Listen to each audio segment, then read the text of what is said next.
Olá, olá, tudo bem? Como está?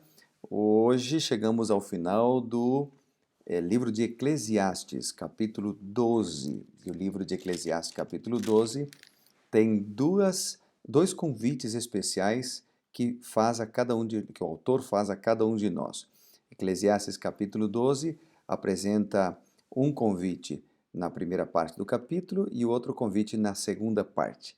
E antes de conversar sobre eles, eu queria orar contigo. Vamos orar? Querido Deus e Pai, pedimos as tuas bênçãos para compreender a tua palavra e, de maneira especial, Eclesiastes 12. Nós oramos em nome de Jesus. Amém.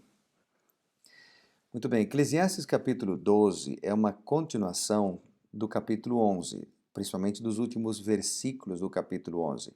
Desde o versículo 9 e 10 do capítulo 11 em diante, nós temos como que se fosse uma linha, um mesmo assunto, um mesmo tema.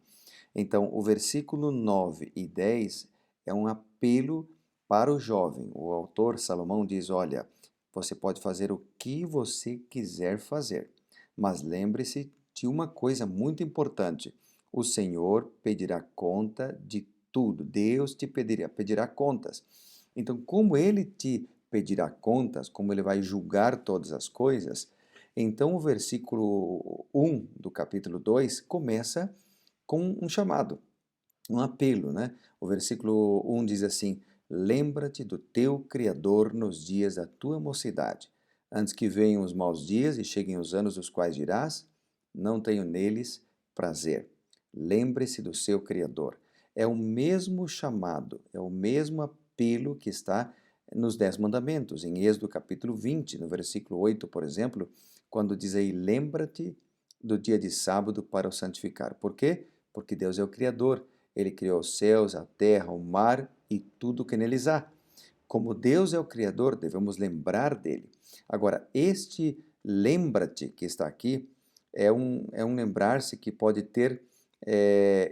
Veja, o lembrar-se pode ter duas aplicações. A primeira, eu me lembro, por exemplo, de um compromisso que tive ontem.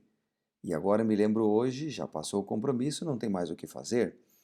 Agora, há um outro tipo de lembrar-se, que é quando eu me lembro, por exemplo, de algo que vai acontecer logo em seguida. E então esse lembrar me leva à ação. Por exemplo, eu me lembro de um compromisso que tenho às 9 horas e agora é 8h50. Dá tempo de eu correr e chegar para o compromisso ainda em tempo. Então, este lembrar me levou a uma ação. E é justamente este lembrar que está aqui no capítulo 12, versículo 1. Lembra-te do teu Criador. É um, é um lembrar que me leva à ação. E significa colocar a Deus em primeiro lugar na minha vida. Significa buscá-lo, significa orar, significa ler a Bíblia, significa ser fiel. E depois, os versículos 2 até o versículo 8, você percebe que o autor apresenta a fragilidade da vida. À medida que passam os anos, a vida vai ficando mais frágil. Então, não é que eu devo me lembrar de Deus somente nos dias da mocidade, somente nos dias em que sou jovem. É que enquanto se é jovem, se tem mais forças para fazer as coisas de Deus, para pregar a palavra, para ser um líder na casa, na obra do Senhor. Então, enquanto somos jovens, temos mais forças e mais vigor. E por isso deveríamos dedicar os melhores anos da nossa vida nesse sentido de força física para Deus. E é por isso que o autor apresenta isso aqui. Antes que você fique fraco, antes que você envelheça, busca o Senhor. Mas, por outro lado, esse convite para lembrar-se do Senhor é para todas as idades, não somente para os jovens, né? E o versículo 7 apresenta o destino de todos os homens, que é a morte. Então diz o versículo 7: Antes que o pó volte à terra como era e o espírito volte a Deus que o deu, lembre-te, lembra-se lembra-te do teu Criador. Lembra-te do teu Criador antes de que você durma o sono da morte. Aqui acontece ao contrário do que está em Gênesis capítulo 2, versículo 7, quando Deus une o pó da terra com o sopro da vida. A união dos dois gera a alma vivente, a vida. E aqui ocorre a separação. O pó volta à terra e o espírito, a respiração, volta para Deus. gerando então a morte, o sono da vida, até que volte Cristo e então provoque a ressurreição de todos os justos. Bom, e depois, desde o versículo 9 até o versículo 14, aparece aqui o segundo apelo de Deus. E aqui Deus apela para que possamos lembrar dele, mas no sentido de temer ao Senhor. O versículo 13 disse: de tudo que você tem ouvido, o resumo, a suma é: teme a Deus e guarda os seus mandamentos, porque isso é o dever de todo homem. O nosso dever é temer a Deus e guardar os mandamentos. Guarda os mandamentos não para ser salvo, guarda os mandamentos não para poder buscar o amor de Deus, para aperfeiçoar-me, senão guarda os mandamentos como uma consequência da salvação em Cristo Jesus. Primeiro, eu temo ao Senhor, eu busco ao Senhor, eu me consagro ao Senhor, e como consequência vem a fidelidade, a guarda dos mandamentos, andar nos caminhos do Senhor e assim por diante.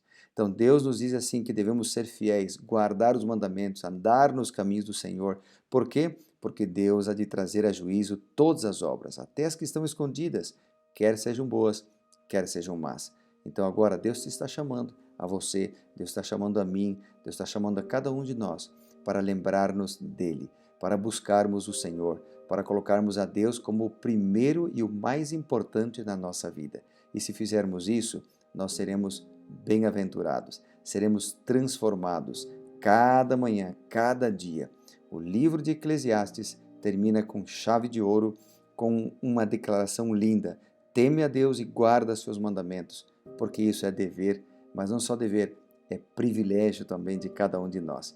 Porque aquele que teme a Deus será abençoado. Aquele que teme a Deus colherá os frutos da sua escolha, que é alegria, paz, bondade, benignidade, mansidão, domínio próprio, o fruto do Espírito. Que Deus nos abençoe para que possamos fazer esta escolha cada dia na nossa vida. Vamos orar por isso? Querido Deus e Pai, pedimos as Tuas bênçãos, a Tua proteção e o Teu cuidado para a nossa vida, para que possamos fazer esta escolha, escolher o Senhor Jesus todos os dias e colocar a Cristo como primeiro na nossa vida e o mais importante. Oramos em nome de Jesus. Amém. Que Deus te abençoe muito. Nos vemos amanhã aqui para ser reavivados por Sua palavra. Tchau, tchau.